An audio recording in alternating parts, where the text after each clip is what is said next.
Time করেছিলাম avocado sandwich. আমি আগে কখনো এটা খাইনি, তো তার জন্য আর কি খুব ইচ্ছা ছিল এটা খেয়ে দেখার কেমন। আমার পার্সোনালি যেটা মনে হয়েছে এর নিজস্ব কোনো টেস্ট নেই, এটা যার মধ্যে দিয়ে খাচ্ছিলাম সেরকমই লাগছিল। আর এরকম স্যান্ডউইচ করে খেতে আমার বেশ ভালো লেগেছিলো। তো চলো ছোট্ট করে রেসিপিটা তোমাদের সঙ্গে শেয়ার করি।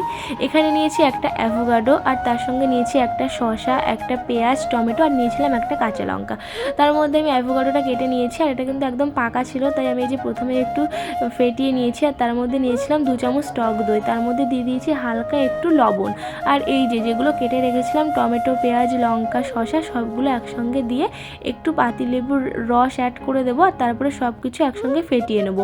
এখানে নিয়েছিলাম এই স্লাইস করা বেডগুলো, আর চারপাশেরগুলো কিন্তু আমি প্রথমে কেটে ফেলে দিচ্ছিলাম, কিন্তু পরে একটা করে দেখলাম যে যেগুলো রাখছিলাম সেগুলোই বেশি ভালো লাগছে, তাই আর আমি ফেলিনি, দুরকম করেই করেছিলাম। আর এই যে এখানে নিয়ে নিয়েছি একটা তাওয়া, আর গরম হয়ে গেলে এপুট এপুট করে একটু সেঁকে নিয়েছিলাম। তোমরা চাইলে বাটার অ্যাড করতে পারো।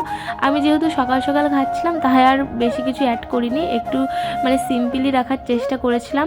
আর এটা খেতে কিন্তু দারুণ লেগেছে, খুব একটা খারাপ লাগেনি, আমার কাছে ভালোই লেগেছে। তোমরাও একবার এভাবে ট্রাই করো, আশা করি ভালোই লাগবে। আর এই যে দু একটা কিন্তু এরকম লেগে লেগে যাচ্ছিলো, কিছু একটা দিয়ে প্রেস করলে এবার উঠেও যাচ্ছিল। আর এই যে এখানে আমি সবগুলো স্যান্ডউইচই বানিয়ে নিয়েছি, তারপরে বাবাইকে দিয়ে বললাম যে দেখ কেমন লাগছে। ওর তো বললো ওর ভালোই লেগেছে, যারা যারা খেয়েছে সবারই বলেছে খুবই ভালো লেগেছে, আর আমারও ভালো লেগেছে।